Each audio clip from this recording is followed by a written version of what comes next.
Welcome back to the Pathshala coaching classes. તો આગળના લેક્ચરમાં આપણે 12 ટેન્સ જોડે જોઈ ગયા હતા. તો એ બધા ટેન્સ જોડે કઈ રીતે યાદ રાખવા એ એક્ઝામ માટે હતું. હવે આપણે જ્યારે બોલવાની વાત આવે, સ્પોકનની વાત આવે, સ્પોકન ઇંગ્લિશની વાત આવે કે આપણે વાતચીત કરવાની છે, ત્યારે ટેન્સનો ઉપયોગ કઈ રીતે કરવો, કઈ રીતે વાતચીત કરવી, એના વિશે હવે શરૂઆત કરશું. અને દરેકે દરેક વિડીયોમાં આપણે એક ટેન્સ કવર કરવાનો ટ્રાય કરશું. દરેક વિડીયોની અંદર તમને એક ટેન્સ મળી રહેશે, એના બધા નિયમો મળી રહેશે, તમારે એને શાંતિથી જોવાનો રહેશે. હવે આજે આપણે શરૂઆત કરીએ છીએ સિમ્પલ પ્રેઝન્ટ ટેન્સ, સાદો વર્તમાન કાળ. આ કાળ કઈ જગ્યાએ વપરાય, ક્યાં આને આપણે બોલી શકીએ, એના વિશે જોવાનું છે. તો સાદો વર્તમાન કાળ છે એ તમે રોજિંદી ક્રિયાઓ, ટેવવશ થતી ક્રિયાઓ હોય એની અંદર તમે વાપરી શકો. કઈ રીતે? રોજિંદી ક્રિયાઓ એટલે કેમની? હવે મારે એમ કહેવું હોય કે હું ભણાવું છું, તો આઈ ટીચ. હું ઇંગ્લિશ ભણાવું છું, આઈ ટીચ ઇંગ્લિશ. કોઈ ક્રિકેટર હોય, એ રેગ્યુલર ક્રિકેટ રમતો હોય, તો એ શું કહેશે? આઈ પ્લે ક્રિકેટ. આપણે એમ કહેવું હોય કે તે ક્રિકેટ રમે છે, તો હી પ્લેઝ ક્રિકેટ. આ વાક્યો કઈ રીતે બને છે, એમાં કયા કયા નિયમ લાગુ પડે છે, એ આજે આપણે જોવાના છીએ. હવે સૌ પ્રથમ આનું વાક્ય રચના, સેન્ટેન્સ સ્ટ્રક્ચર કેવું હોય છે, તો દરેકે દરેક કારમાં આપણે પહેલા હકાર વાક્ય રચના ભણશું. અંગ્રેજીમાં એને કહેવાશે અફર્મેટિવ સેન્ટેન્સ. પછી એના પછી આવશે નકાર વાક્ય રચના, નેગેટિવ સેન્ટેન્સ આવશે.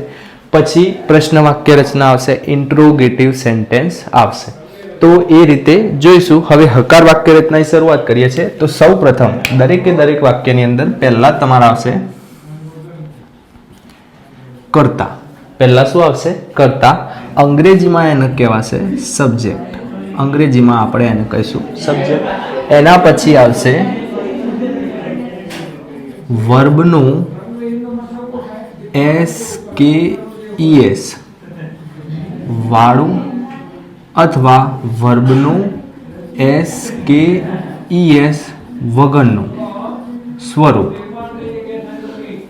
કર્તા પ્લસ વર્બનું SKES વાળું અથવા SKES વગરનું સ્વરૂપ, અને છેલ્લા આવશે તમારો કર્મ. તો આ રીતે જોવાનું રહેશે. તો યાદ રાખવાનું તમારે, સૌ પ્રથમ આવશે તમારો કર્તા, પછી વર્બ એટલે વીનું, વી કહેવાનું. ટૂંકમાં આપણે એને વી કહીશું, વીનું SKES વાળું અથવા SKES વગરનું સ્વરૂપ. પછી આવશે કર્મ, અને થોડું કોમ્પ્લેક્સ સેન્ટેન્સ હશે તો આપણે આગળ અલગ શબ્દો ઉમેરી શકીએ, એ બધું જોઈશું. હવે અહીંયા વાત કરીએ આપણે, તો આમાં અલગ એ આવે છે કે વીનું SKES વાળું સ્વરૂપ એ કઈ રીતે, એ જોઈશું. તો એના માટે આપણે એક કોષ્ટક આપશું, એ કોષ્ટક તમારે જોવાનું રહેશે. અહીંયા આનું વાક્ય જોઈએ કઈ રીતે બનશે. તો સૌપ્રથમ જુઓ. હવે કર્તા તરીકે હું લઉં આઈ. એક્ઝામ્પલમાં આપણે જોઈએ આઈ પ્લે ક્રિકેટ. આઈ પ્લે ક્રિકેટ. હું ક્રિકેટ રમું છું. રોજિંદી ક્રિયાની વાત છે, રેગ્યુલર ક્રિયાની. એ રીતે હવે તો બીજું સેન્ટેન્સ આપણે અહીંયા એવું જોઈશું કે ભાઈ સી પ્લેઝ ક્રિકેટ. તો અહીંયા સી કર્તા તરીકે આવ્યું એટલે એસ લાગ્યું. તો કઈ જગ્યાએ એસ લાગશે, કઈ જગ્યાએ ES લાગશે, એના વિશે આપણે વાતચીત કરીશું. એના માટે ફક્ત તમારે કોષ્ટક તૈયાર કરી દેવાનો. એ કોષ્ટકના કારણે તમારે કોઈ ઇસ્યુ આવશે નહીં. ગ્રામરની અંદર એમાં પ્રથમ પુરુષ એક વચન, દ્વિતીય પુરુષ એક વચન, આ રીતે આપ્યું હોય છે, પણ આપણે એને ટૂંકમાં તૈયાર કરશું. કઈ રીતે ટૂંકમાં તૈયાર કરવું તો જોઈ લેજો. જો કર્તા તરીકે આઈ, વી, you, they, I, V, you, દે, અથવા બહુવચન નામ હોય એટલે બે નામ હોય અથવા વધુ નામ હોય, બે અથવા વધુ નામ હોય, તો આ કર્તા તરીકે હોય તો અહીંયા SKES ન લાગે, આમાં SKES લાગશે નહીં. અને બીજી એક વસ્તુ ધ્યાન લઈ દઈશું કે આ બધામાં આપણે શું લગાવવું પડશે? ડુ લગાવવું પડશે. એ બધામાં શું લાગે? ડુ. એ રીતે બીજી બાજુ હી, શી, ઈટ, એક વચન અથવા એક નામ હોય, એક વચન અથવા એક નામ હોય, તો આ બધામાં SKES લાગે. આ બધામાં SKES લાગશે. અને આ બધામાં તમારે ડઝ લગાવવું પડશે. ડઝ ક્યાં, ડુ ક્યાં આવશે એ આગળ ડિસ્કશન કરશું. તો અફર્મેટિવ સેન્ટેન્સ હકાર વાક્ય તમારે આ રીતે બનાવવા પડશે. I play cricket, she plays cricket. એ રીતે કોઈ નામ હોય કે ભાઈ અજય પ્લેઝ ક્રિકેટ, અજય એક વચન એક નામ આવશે એટલે એમાં SKES લાગશે. Ajay plays cricket, she cooks good food. એ રીતે Nirali makes good rangoli, Nirali makes good rangoli. આ રીતે તમારા વાક્ય બનશે. તો અફર્મેટિવ સેન્ટેન્સની અંદર આટલું આવશે, બીજું કંઈ આવશે નહીં. હવે આગળ જોઈએ છે અફર્મેટિવ સેન્ટેન્સ પછી તમારે કયા વાક્ય રચના આવશે.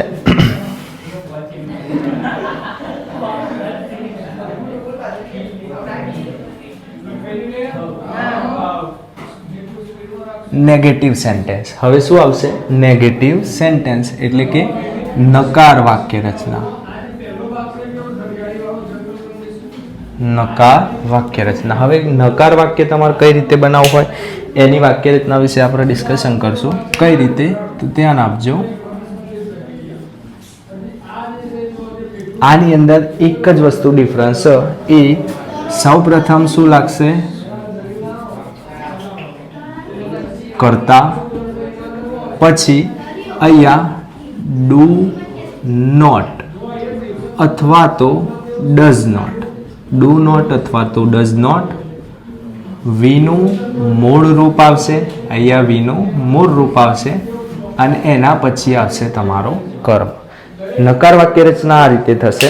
કઈ રીતે? તો જો કરતા એટલે સબ્જેક્ટ પ્લસ ડુ નોટ અથવા ડઝ નોટ તમારે લગાવવાનું રહેશે અને એના પછી આવશે વીનું મૂળ રૂપ અને એના પછી આવશે તમારો કર્મ. હવે વાક્ય રચના બનીએ. અહીંયા જે આપણે હકાર વાક્ય બનાવ્યા હતા એના ને એના નકાર વાક્ય આપણે બનીએ. કઈ રીતે બનશે? એક્ઝામ્પલ તરીકે જુઓ. I do not play cricket. I do not play cricket. હું ક્રિકેટ રમતો નથી. ગુજરાતી એનું એવું થશે કે ભાઈ હું ક્રિકેટ રમતો નથી. એ રીતે અહીંયા બીજું વાક્ય હતું. She does not play cricket. She does not play cricket. તેણી ક્રિકેટ રમતી નથી. એ રીતે બીજું કોઈ વાક્ય આપણે વાત કરીએ. Nirav does not drive car. Nirav does not drive car. ધ્યાન શું રાખવાનું છે? અહીંયા દરેકે દરેક લોકો મિસ્ટેક શું કરતા હોય છે? અહીંયા ડુ નોટ ડઝ નોટ ક્યાં આવે એની મિસ્ટેક કરી દેતા હોય છે. તમારે યાદ રાખવાનું છે. આ કોષ્ટક તમારે યાદ રાખવાનું છે કે કઈ જગ્યાએ ડુ આવશે, કઈ જગ્યાએ ડઝ આવશે. તો આ જે કોમન મિસ્ટેક બધા લોકોને થતી હોય છે એ થશે નહીં. બીજી વસ્તુ આની ધ્યાન રાખવાનું ખાસ. હવે આપણે નિયમ પ્રમાણે જોવા જઈએ તો શી અને નીરવ હોય ત્યાં SKS લાગે, પણ અહીંયા ઓલરેડી આગળ ડઝ આવેલું છે એટલે પાછળ આપણે SKS લગાડવાનું રહેશે નહીં. તો આ ખાસ ધ્યાન રાખવું. તો નકાર વાક્ય રચના આવી આવશે. ગુજરાતી એનો એવું થશે કે ભાઈ નીરવ કાર ચલાવતો નથી, નીરવ ગાડી ચલાવતો નથી. તો આ રીતે તમે નકાર વાક્ય રચના કરી શકો. હવે આગળ આવશે ત્રીજી.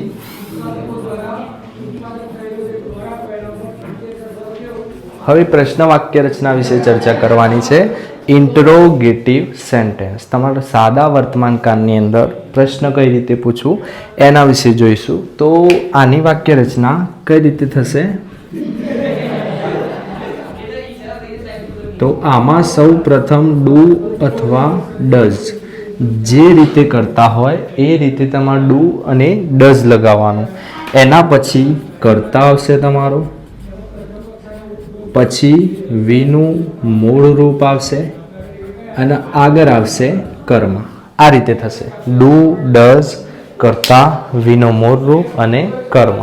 એક્ઝામ્પલ જોઈએ એટલે વધારે સમજણ પડશે કે ભાઈ મારે પ્રશ્ન પૂછવો છે. ઉપર ક્રિકેટ વાળું જે આપણું સેન્ટેન્સ હતું એના વિશે. તો do I play cricket. Do I play cricket.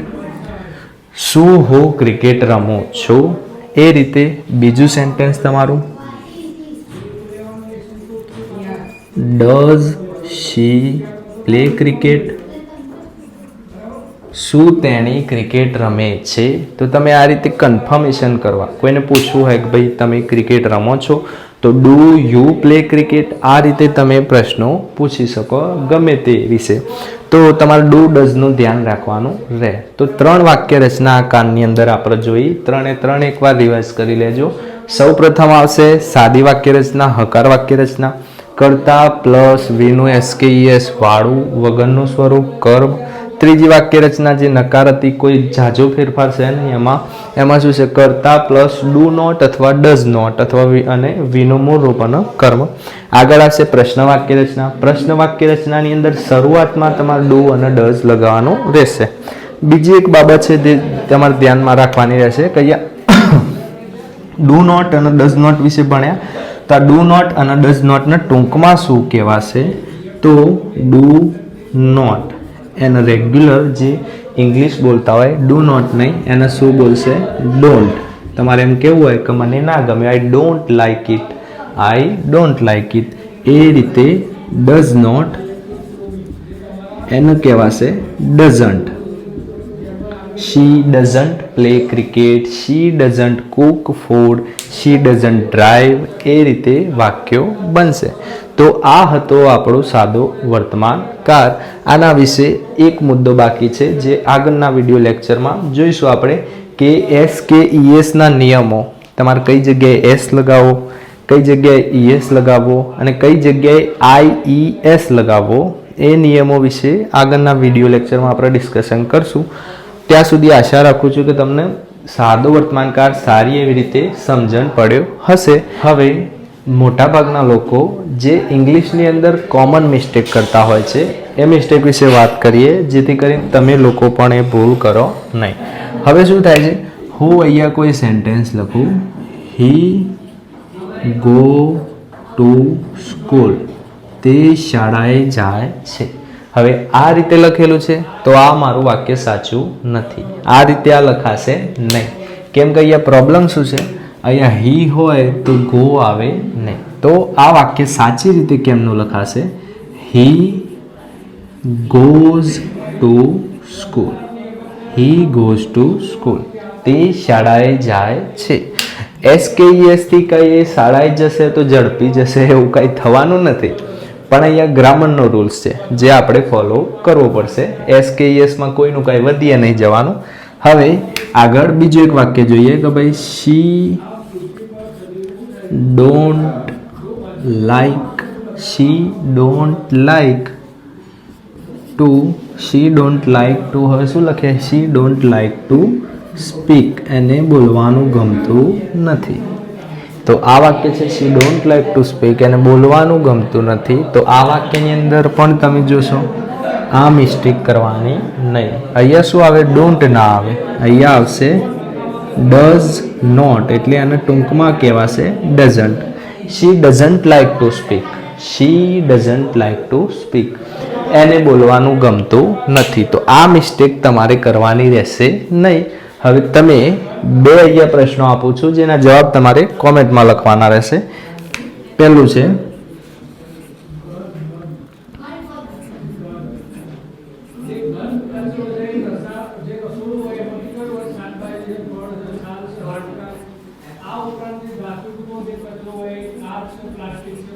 અહીંયા શું આવશે ખાલી જગ્યામાં?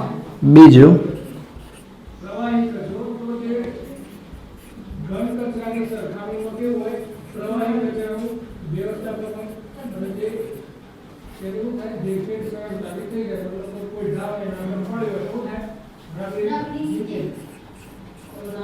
આમાં શું આવશે? આ 2 ખાલી જગ્યા તમારા માટે હોમવર્કમાં રહેશે. કોમેન્ટમાં એનો જવાબ લખો કે આ બંને ખાલી જગ્યામાં કયા કયા આન્સર આવશે. બીજું, ઇંગ્લિશ બોલવામાં કોઈ તમારે બીક રાખવાની જરૂર નથી. ધીમે ધીમે શીખાશે. ભલે તૂટેલું ફૂટેલું બોલો પણ ધીમે ધીમે ચોક્કસ શીખી જશો. ત્યાં સુધી આપણી સિરીઝ જોતા રહેજો.